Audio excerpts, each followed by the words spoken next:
RMC Politique, le journal du off. Le journal du offre, votre rendez-vous politique, J-100 avant le premier tour de la présidentielle. Tous les matins cette semaine, on vous présente une proposition d'un candidat à la présidentielle. Bonjour Romain Cluzel. Bonjour Margot, bonjour à tous. Romain, ce matin on se penche sur une proposition de Yannick Jadot. Il souhaite interdire la chasse le week-end. Interdiction le week-end, mais aussi pendant les vacances scolaires. Le candidat écolo a fait cette proposition à la fin du mois d'octobre au micro de Jean-Jacques Bourdin. On l'écoute. 3/4 des personnes qui vivent dans la ruralité n'osent pas aller se promener le dimanche quand il y a des tirs de fusil. C'est pas normal. Vous savez, il y a plein de gens qui se baladent, qui randonnent, qui font du vélo, qui ont envie de ramasser des champignons sans avoir la trouille. Il faut que la nature, encore une fois, soit accessible à toutes et à tous. On en a tellement besoin. La nature est tellement belle, il faut la protéger et il faut pouvoir y avoir accès pour en profiter.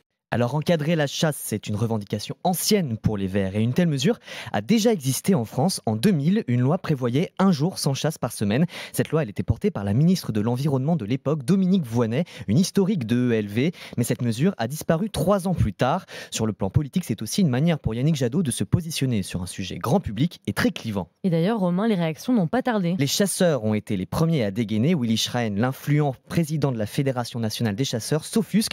C'est de la surenchère, c'est du no limite. Au sein de la majorité présidentielle aussi, la proposition passe mal. Le député En Marche de l'Aude, Alain Péréa, s'insurge. Il croit que la chasse est pratiquée par des retraités. Quand on travaille, on ira chasser quand? Quand on est étudiant, on ira chasser quand? Monsieur Jadot parle d'une pratique qu'il ne connaît pas. Alors si on reprend les chiffres, il faut d'abord signaler un élément majeur. Les victimes d'accidents de chasse sont dans 90% des cas des chasseurs eux-mêmes. Il y a même des auto-accidents. Le tireur et la victime sont la même personne. La saison dernière, il y a eu 80 accidents selon l'Office français de la biodiversité. 7 personnes ont été tuées, une seule était non-chasseur. Sur les 20 dernières années, la tendance est en nette baisse, moins 41% d'accidents de chasse, mais le bilan reste lourd, 400 morts en 20 ans. Et l'Office français de la biodiversité s'alarme du grand nombre d'incidents de chasse, pas d'accidents parce qu'il n'y a pas de blessés, mais ce sont des tirs qui touchent des voitures, des trains, des vitres de maison. On a parfois des cartouches retrouvées dans le salon.